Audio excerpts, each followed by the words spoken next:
चलिए, अब जो है मोहित जी कहते हैं कि आरती तुमने 7 वचन मांगे, मैंने दे दिए, किंतु 5 वचन मेरे भी आपको मानना होगी। और मोहित जी क्या कह रहे हैं? प्रिय मान सारी शर्तें, तुझको सहचरी बनाता हूँ। प्रिय मान मैं तुझको सहचरी बनाता हूँ, और इसलिए मेरी भी कुछ शर्तें हैं जो मैं तुझे अब बतलाता हूँ। ध्यान से सुनो, क्या कहते हैं कि सुनहु वचन मम पंच सुनैनी। मोहित जी कह रहे हैं कि अब 5 वचन मेरी सुनो, सुनैनी है ना, आपको सुनैनी बोला, यानी आदि की बातों से कबूल हो गया कि हाँ हमने तुमने 7 वचन मान लिए, पर थोड़ी सी शर्तें ये दे रहे हैं कि राख और धीरज पक बयानी। हे प्रिय, शांति रखो, 7 वचन हमने तुम्हारे मान लिए हैं, अब थोड़ा धीरज रख के मेरे भी 5 वचन सुन लो। क्या है कि प्रथम वचन कहते हैं कि प्रथम वचन तुम सुना हूँ सयानी। मोहित जी ने आपको सियानी बोल दिया कि नहीं तुम बहुत सियानी हो, 7 वचन मुझसे मांग रही हो, मेरी भी सुनो। क्या कि मेरे मल मन करी मान पानी, यानी प्रथम वचन में मोहित जी कह रहे हैं कि अब जो है आप मेरी हर बात को निर्मल मन से मानना।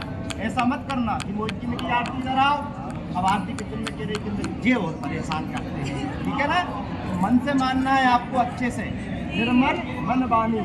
और मैं मंदिर जिस दिन नहीं होई, मैं मंदिर जिस दिन नहीं होई, तुम श्रृंगार करहूँ नहीं कोई।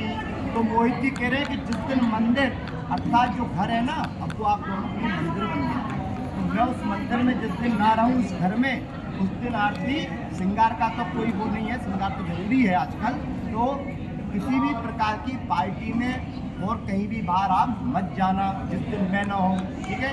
सेकंड वचन, द्वितीय वचन कहते हैं, सुनिए कि द्वितीय वचन में कया हूँ बखाना, उत्तम ध्यान दे राखहु ध्याना, विष्णु विप्र वैश्वावर साची, और ध्रुव बांधव मिली में है साची। द्वितीय वचन मोहित कह रहे हैं आपसे कि हे प्रिय, अब तुम जो है मेरा उत्तम ध्यान रखना, मेरे परिवार का ध्यान रखना, मेरे परिवार में जो आज तक होता आ रहा है उसका ख्याल रखना, और जो मैं बोलने वाला हूँ वो उनके परिवार में होता है। क्या क्या? विष्णु यानी भगवान का ध्यान रखा जाता है, भगवान का पूजन पाठ टाइम से होता है, वो आप करना। विप्र यानी ब्राह्मण, हम तो पिछले 2008 से भी यानी 15 साल से जुड़े हैं, तो विप्र का भी बहुत सम्मान होता है, ब्राह्मण का भी उनके परिवार में होता है, तो वो भी आप बनाए रखना। और वैश्वानर साची गौ का, और इनका भी ध्यान रखना। और ध्रुव बांधव यानी जो मेरे बंधु बांधव हैं, तुम उनका भी अब ध्यान रखना। फिर तीसरा वचन, चौथा वचन कहते हैं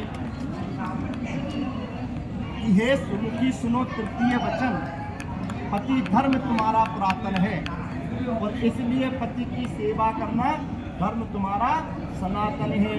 राखहु मन चित ममे अनुकूला, प्रकृति तुम धारहु मेना। मोहित कह रहे हैं कि हे प्रिय, आज से तुम पतिव्रत धर्म का पालन करना, तुम मेरा ध्यान रखना।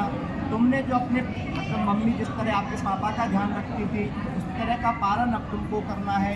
इस तरह के तीसरे वचन में मोहित कहते हैं। चौथा वचन फिर मोहित मांगते हैं आपसे कि चतुर अंक सबो विधिकारी, पतिव्रता बनो हे सुकुमारी। आज तक आप कहीं भी कोई भी बात कर रही हैं, किसी का भी कुछ आ रहा है, फोन वगैरह आ रहा है, अच्छी बात है, लेकिन अब तुम पत्नी हो गई हैं और मैं पति हो गया, तो पतिव्रता का पालन दोनों को करना है। जब हम साथ में हो तब सबसे पहले मोबाइल को अलग रख दें, है ना। आज की दुनिया में मोबाइल बहुत गड़बड़ चीज़ है, आवश्यकता भी है, नहीं आवश्यकता भी बहुत ज़्यादा है, किंतु कुछ जगहों पर उसका उपयोग ना करें। जब आप दोनों बैठे हो एक जगह तो मोबाइल को रख दें। और मोबाइल की वजह से हमने झगड़े इत्यादि ना हो। मैंने कारण बताया, वह कारण दूसरा था अभी आज के जमाने में। अब पांचवा वचन कहते हैं मोहित जी कि पांच वचन मानव तुम राजगामिनी और बनहु आज से मम हृदय स्वामिनी। और गृह आश्रम में नारी अधूरा कहते प्रदीपानंद, हमारा आचार्य प्रदीप शास्त्री नाम है इसलिए इसने लिखा है कि कहते प्रदीपानंद हो सो पूरा। कहते हैं कि गृहस्थ धर्म के पालन में नारी की भूमिका बड़ी भारी है और इसीलिए बनो अर्धांगिनी मेरी, ऋण मुक्ति हेतु जरूरी तुम्हारी है। हमारे शास्त्रों में 3 ऋण बताए हैं, पितृ ऋण, मातृ ऋण और देव ऋण। गृहस्थ आश्रम से ही पितृ ऋण और मातृ ऋण खत्म होता है। तो जब अपन गृहस्थ में आ गए तो मोहित कह रहे हैं कि अपन 5वें इस ऋण के लिए गृहस्थ जीवन में आए हैं और तुम गृहस्थ धर्म का पालन करना। आज से तुम मेरी अर्धांगिनी हो, मैं तुम्हें स्वीकार करता हूँ।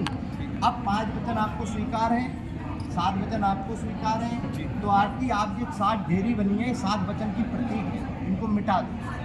स्वीकार है, आप हाथ से मिटाना है। हाँ।